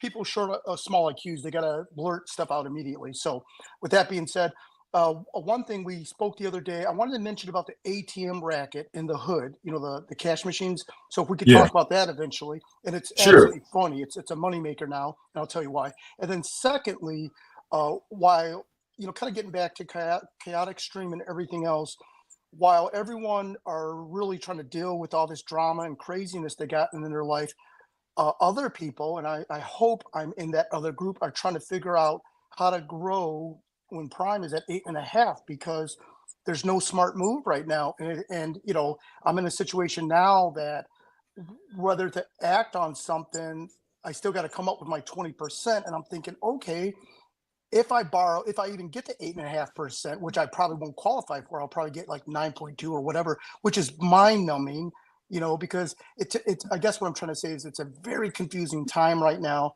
because even the liquidity that you have on you, should you invest or something, or man, if I can loan it to someone else at 12%, that's like mafia rates. That's excellent. Yeah. But then when I need to go borrow money, I too am going to pay 9%, So the point I'm trying to mention, it's very confusing time and this is for commercial property, by the way, commercial. So what you got going on is perfect, because you're doing high margin stuff that, despite that all the furniture and everything else are the prices going up, you're kind of insulated to a degree, but yet you do have the problems, but you're insulated because you're dealing with high margin stuff. So it's irrelevant where interest rates are right now. So with that being said, I'll be quiet and go on mute. Yeah. One of the things that I've been noticing, I've mentioned it to a couple of friends over the years, is that when I break it down room by room and furnish them, I charge almost the same, relatively the same in the ghetto as I do in the nicer parts of town.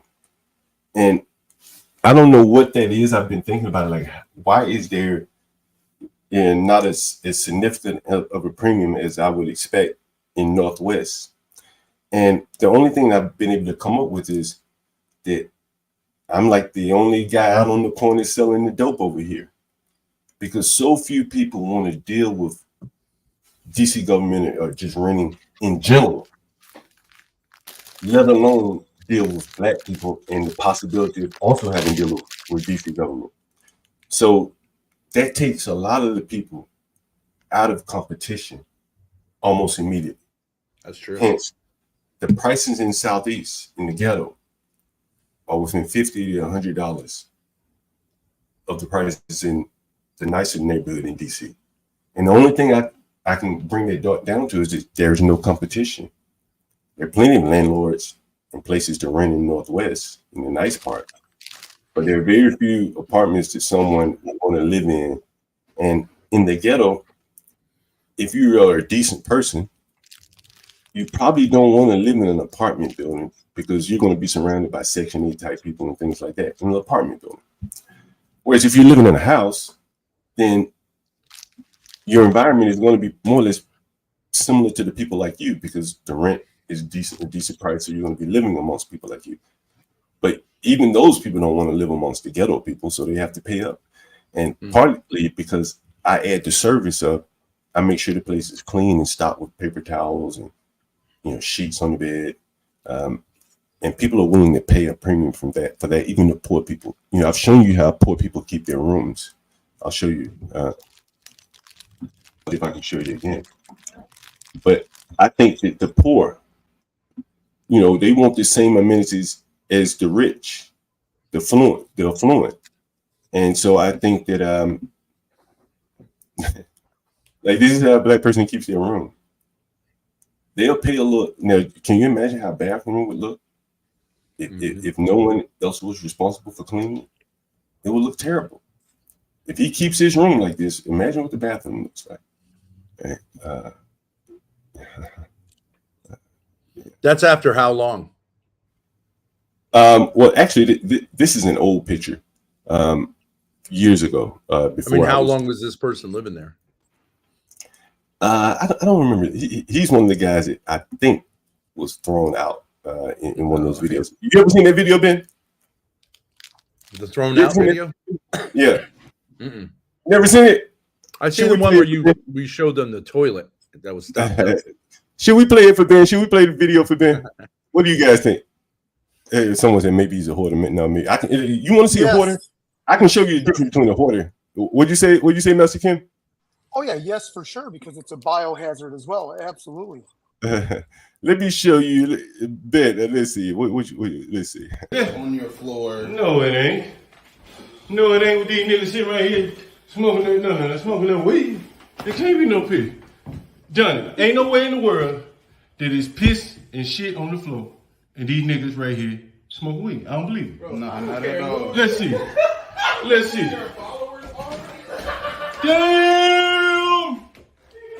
Damn! Don't step. Damn!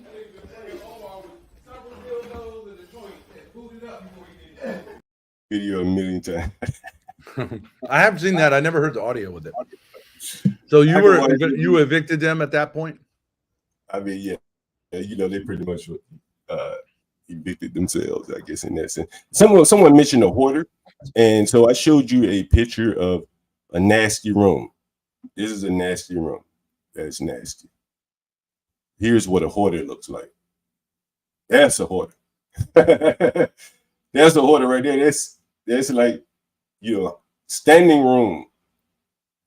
Shit packed from top to bottom. That's a hoarder right there. Let's see. That's a hoarder right there. Can you see that? That's what a hoarder looks like. The other guy, he's just nasty. He's just filthy,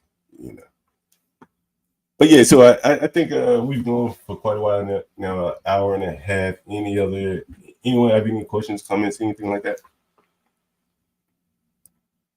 Oh, Master Kim, one thing I wanted to point out to you. Let me see. I'm going to share this tab. This is what I want you to see here. You asked about investment and stuff like that. Let me take this down. And then let me take this down. Let me take this banner down. And then I want to show you this. I read this morning, and I was going to lead off with this article. Let me see if you can see it. No, you may not be able to see it if it's not big enough for you, but I'll give you the gist. Furious residents erupt in New York City town hall meeting over crime outside gargantuan migrant shelter that houses 3,000 men. You know, I've taken pictures of people that have been allowed to cook outside, basically run restaurants on street corners. You've all seen that. I think I showed it to you yesterday. In New York City, I've seen people cutting on the street corners. I've seen them be allowed to sell food, tamales, on the train platform, out in the street, no licensing, no regulation, things like that. The point I'm making is that I think that the government is losing control of a lot of this situation. And you remember, you might remember this guy. Let me see if you remember this guy. Tell me if you remember this guy. CT covered this guy. Does anyone remember this guy here? This was the guy that housed, as you can see here, 40 migrants in bunk beds in a cellar. They didn't put him in jail. They didn't fine him millions of dollars. He got away with it. He was making $12,000 a month from one room in a cellar. So I say that a lot of these regulations and things to stifle people, the city is going to need all of the help that it can get to house 3,000 men. And there are going to be a lot of things you can do. We have to make that members only. But that's a lot of demand right there. That's 3,000 men. That's a lot of demand for housing that's going to be released from that shelter at some point. And they're going to go out into the neighborhoods and they're going to be looking for housing. And they're willing to live like this. And that's where I think the opportunity comes in. The pent-up demand is right there in your neighborhoods, waiting to get out of that shelter. Anyway, any other questions, comments? John, I once had, let me tell you a situation. I was looking at real estate. I was still in the game. I came across a property that was used as a house of prostitution. In Providence, it was an Asian, prostitution.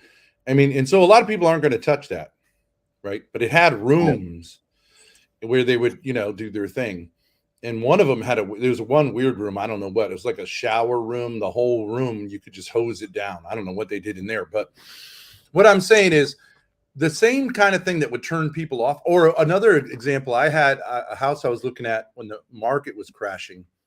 And people had been squatting in there and shitting on the floor because the water was turned off. And the real estate agent wouldn't even go into the building with me.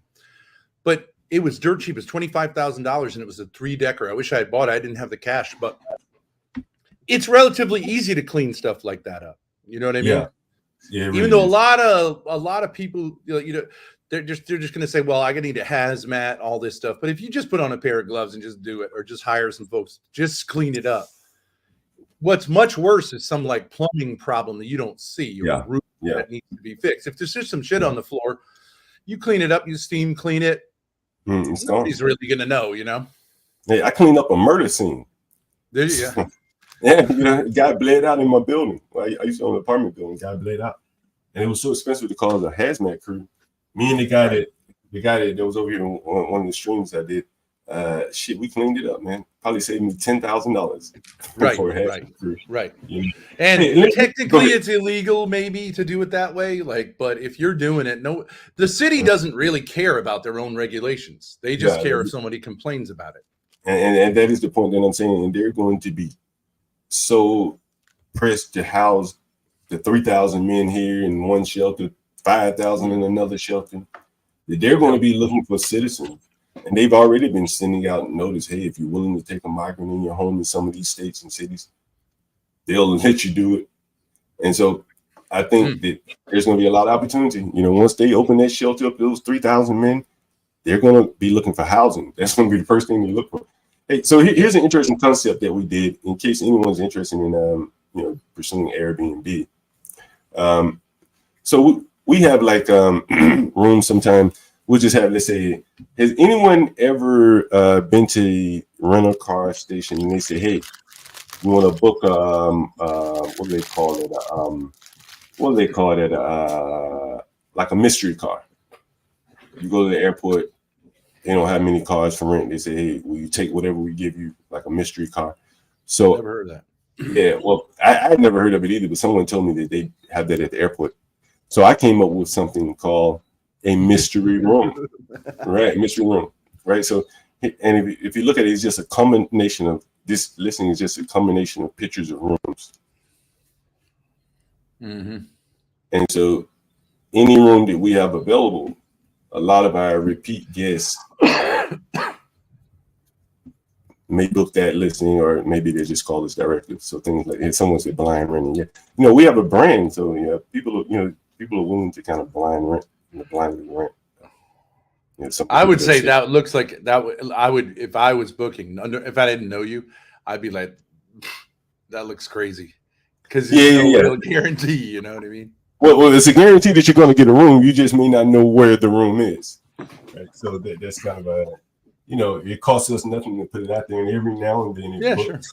Sure. People traveling, maybe they're going from Florida to New Jersey or something, and they want to stop overnight in DC while they're driving, so they just. And if you have good reviews, they don't care what it looks like. So, not that the room looks bad, but they're not as concerned about the aesthetics as they are. It's clean and safe. John, do you ever have this? I had an issue once. I had done Airbnbs in a part of town that was the Italian part of town. It was desirable. It was near downtown. Then I bought a place that was kind of on the edge of the hood, let's say, but it was the hood. But one street over, it was nice. It was on the edge, and I was hoping it would come over, which it did. But I would put Airbnbs on, and you know how you put language like charming, or like you put urban neighborhood, just to let them know, like, this ain't. And I had somebody come there, and they were going to write a novel. They were saying, like, I'm going to book it for 3 weeks to write a novel. Now, if I was, and they were upset because it was noisy, and it was around the 4th of July during COVID, and all the black folks during that time, and man, they were all cooped up, and they just were popping those rockets, and the police didn't care. I mean, the fire department wasn't enforcing any of it. It was just they just let it go. So these people complained. And the thing about it was, they were basically saying there's too many blacks here and you didn't tell us. But you see, I felt like, well, actually, if that's the complaint they make to Airbnb, then I can turn it against them and call them racist, right? Even though I agree with them, basically, that like, but what I'm saying is, you use a certain type of language that people in the know, and it's up to them. You're not going to say this is a high crime area with a lot of minorities. You're not going to say that, but that's up to them to figure out. Well, to be quite frank with you, I had let me see if I can show you a picture here. I get people that cancel all the time. Let me see if I can find a picture for you, because they get there and they see all the blacks, hanging out, and so they're like, whoa, I got to come in and out of here all day, every day, and so you'll see something like this, and it really it happens quite a lot, and it's not just to me. It happens with other people that I know that rent properties on anywhere, Section 8, whatever. You're gonna get some people that here's one. You see this right here? She said someone tried to rob her. This was a woman. She said, if I remember correctly, I think she said they were like children, like 12, 13 years old. Yeah. So, I'm not laughing at it. It's comical in the sense that these little. But that's not really your fault. Well, no, it's not my fault. But I do suffer the consequences, because for one, she's not going to write a good review. She's going to say, "Hey, I got robbed over there." Right? No matter how clean the place was, no matter how much in her price range it was, she's gonna be like, "Whoa," But couldn't you refuse to cancel it and say, like, that's an act of God? Well, yeah. She has to cancel. I didn't cancel it for her. So she would. Don't you have to approve a cancellation? No. They can cancel. Oh yeah, sometimes right. They'll let it go. Right. Yeah. They can cancel, but they cancel at a certain point in time. They have to pay for the next day. Right. So that's probably what she did. So she's didn't probably cut her any slack. Nah, hell, I ain't Robert. Yeah, right. Hey, you look at this one, Ben. Hey, John. Go ahead, Matt. John, can I Go share ahead. with you kind of Sure. can I share with you a very comical story? Yeah. And it's a little underhanded, but once I tell you the background, you'll trip out because it's a once in a lifetime deal. So as you know, I deal directly with a lot of the Hindu American community, the Patel, and they're deeply involved in the poker machines here in Georgia. So which means that they're bringing home a lot of cash. And many times the Indians and mind you, these are very trustworthy, hardworking people, all that good stuff, right? But many times, so the Hindu Indians are known for home invasions. Like people will bust in their house because they do culturally, they collect a lot of like 22 karat gold, but a lot of physical cash on hand. It's a cultural thing. But also, a lot of them will keep cash on hand just in case there is a home invasion. They have something to give the people because you're going to be killed if you've got nothing to give the home invaders. wow. So, as a rule of thumb, they'll keep like 10 G's handy just in case, right? So, there was a beautiful house here in Georgia where my contact said, Mike, do you want to buy my house? And I'm like, what? He goes, oh, yeah. Me and my wife, we moved out. There was an episode there. And I Googled it, and it was a dope ass, like 6,000 square foot house, all bricked up. And in Georgia, that's a little bit more unique. I know other areas, especially Texas, all bricked up four-sided houses the way it is. But here in Georgia, that isn't the case. So a bricked up house, very nice. And it doesn't bricked up mean something else these days too. So, but I'll move on. Yeah. Back in me and Ben's day, that wasn't a word, but now no, I learned it from the kids. Yep. Yeah, there you go. So same here. So, the guy went and viewed the house and found out that there was a home invasion. That this guy was a victim of a home invasion where they got him in the driveway, right? And then when the whole Indian family lived there, the in-laws, everything, like lived in this big ass house. So when he came home at night, two men in ski masks were waiting in the driveway, and then right when they opened up the garage door, bam, they posseed up and with a pistol and gained entry into the house. Once they gained entry into the house, the family's going bananas. They grabbed the wife and held a knife up to the wife's throat and said, we want the money. And of course, they're playing stupid, yada, yada, yada. So then they started slicing the woman's either neck or arm. And everyone is just going bananas. There's blood everywhere. And, kind of like, hey, we're not playing, right? So they're hustling around the house. They come up with, I think, 6 G's, but the guys, it was someone that they must have known, because they knew that they had more money and they weren't going to leave with just 6 to 10 G's. So they kept on slicing maybe the wife's other wrist, and there's blood going everywhere. And the wife throughout the house too. So there's a trail of blood going everywhere. So they came up with $60,000. The guys left. And when the police show up, and of course, these guys are deeply involved into the commercial gambling, which is illegal in 50 states when you don't have a license, right? So what is commercial gambling? That is, it's those poker machines that you see at all the gas stations. Oh, okay, right. Yep, and the Patels, they pay cash, and it's only in the hood, by the way. These are hood type of things, right? You're not able to do this in the subdivision that you folks live in right now. That just law enforcement won't stand for it. So at any rate, so I get a purchase agreement to buy the house 96 grand below market value, right? And this is 2015, right? So interest rates were very low back then. So I scooped the house. My wife and kids love the house. They have no clue what. Oh, and they did some attempt to rip up the carpet, but the wood floor isn't matching. And the house is filled with gaudy ass Indian furniture, very high level marble shit that just Americans just don't. I mean, although I'm half Asian, we don't buy that shit either. Who buys these ivory dinner tables and all these grandiose flower settings, just really kind of goofy looking, right? So we don't, but the house was left in such an am scrape. They just packed a suitcase and booked after the home invasion.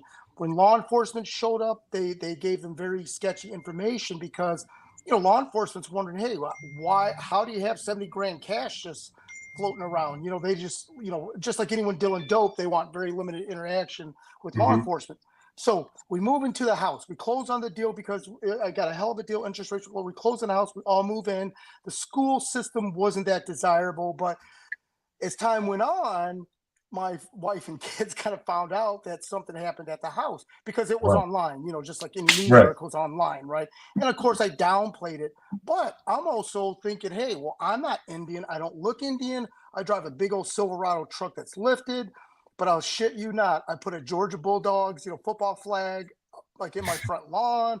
I put some old ass Caterpillar work boots, my up at the front door just to make it look like, hey, no Patels live here, and put all the identifiers that my barbecue grill was out, and just really funny shit. But we end up selling the house anyways because this is a military town that we live in, and the housing market is great. So we sold the house because the school district was just absolutely crappy. And I grew up in the hood, but I never thought I'd need to teach my kids how to throw down, jab, jab, grab the body, take them to the ground, right? And then get up so you don't get a hoof to the head. We live in an all-white area. I never thought I needed to teach my kids this stuff. But, like we mentioned before, the hood is being exported to everywhere. So to make a long story short, we sold the house. But, yeah, it was a hell of a value. But we got out of the house because of bad school district and everything. But, yeah, that's what the Patels face. Now, they've got the security rules of thumbs. When they go on vacation, they leave like the in-laws or the elderly parents to kind of mind the house. Oh, really? They all have some version of a safe room. All that's just kooky stuff. It's weird. Really? And here's the problem. The rule of thumb is when you're in the store business, all the people and your employees, it is, you can fix AC. Oh yeah. Come over to my house right now. You give them a case of beer. You give them $100. They come over to house fixture. It's those people that jack you as well as your employees, because the employees, they see all this cash flow coming in, and they don't understand that the margins are razor thin, that you might sell $3,000 in lottery a day, but you're only making 2 cents a ticket, right? So they don't understand that yes, the money's coming in, but it's not our money. It belongs to the lottery, or it belongs to the gas company, because even when you buy a truckload of gas, it's $40,000. You've made, your that the margins are thin. So to come full circle. So anyways, I'll be quiet now, John. Sorry about that. No. Someone wants to know, were the home invaders Indian as well? No. The home invaders, one black guy, one white guy, and they had ski masks. How did we know? The typical stuff when people wear ski masks, their hands weren't concealed, neither were their eyelids. But yeah, one black guy, one white guy. Huh? Damn, diversity. Yeah, but it was a for sure inside job, because these guys know that these guys were rocking.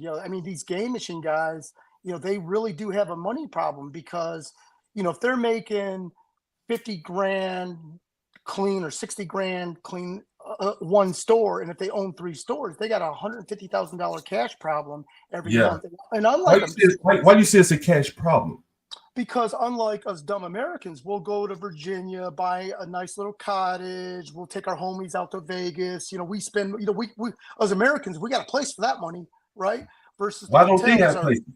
Because they're very disciplined, right? And they value money. So they, and they're making double payments to the bank, right? So their credit score is like 840, right?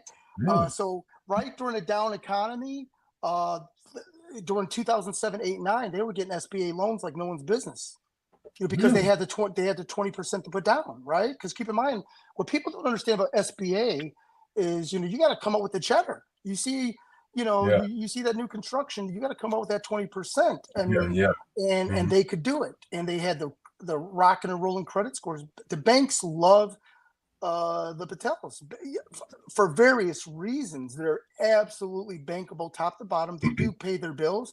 They overpay in taxes too.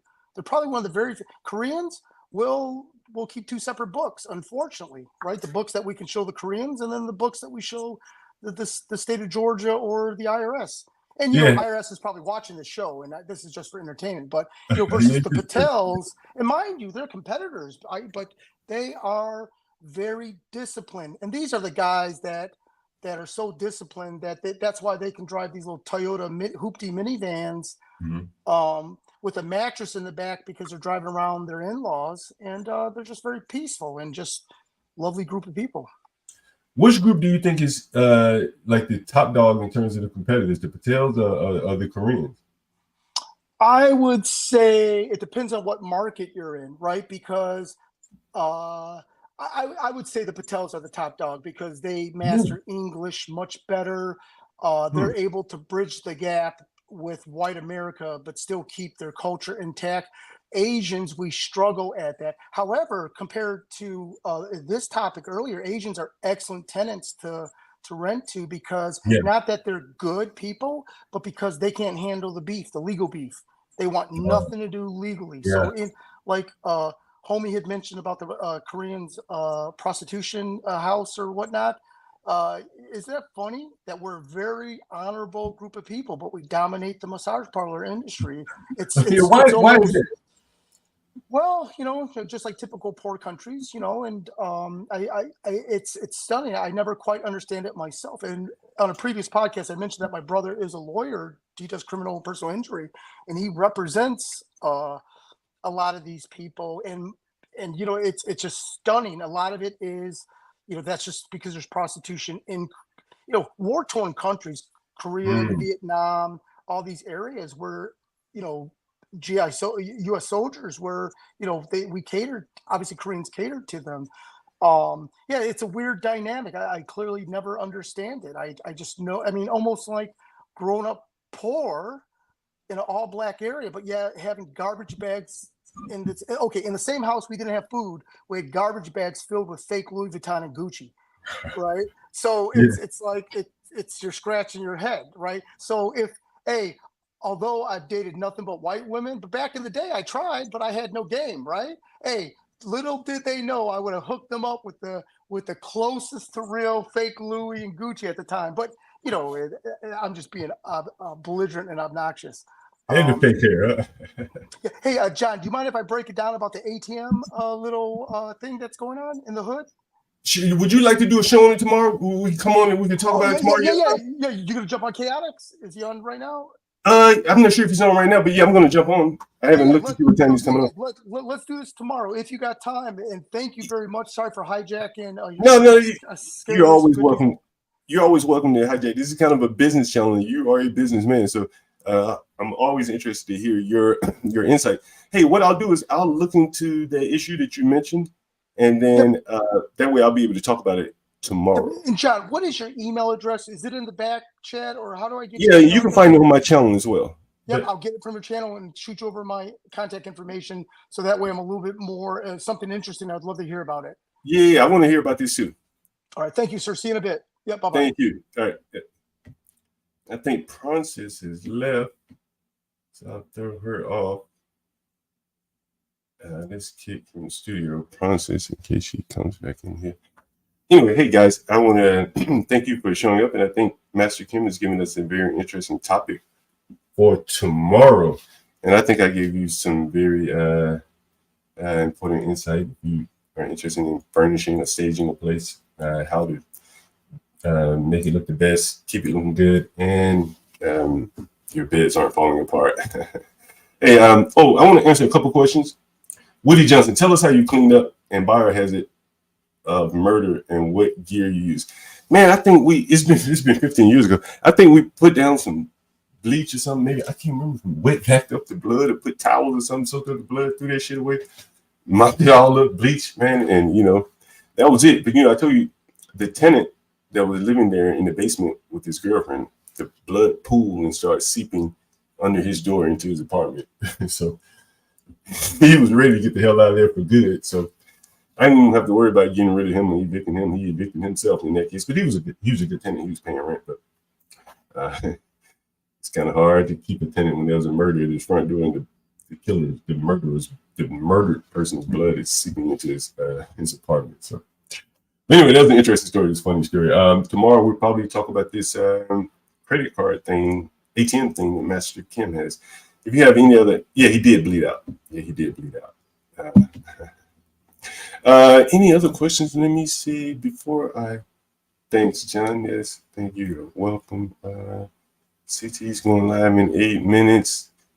Anything else? Any other questions? All right. Hey, I'll see you guys over at CT at some point today. Thank you for joining me. Have a good day.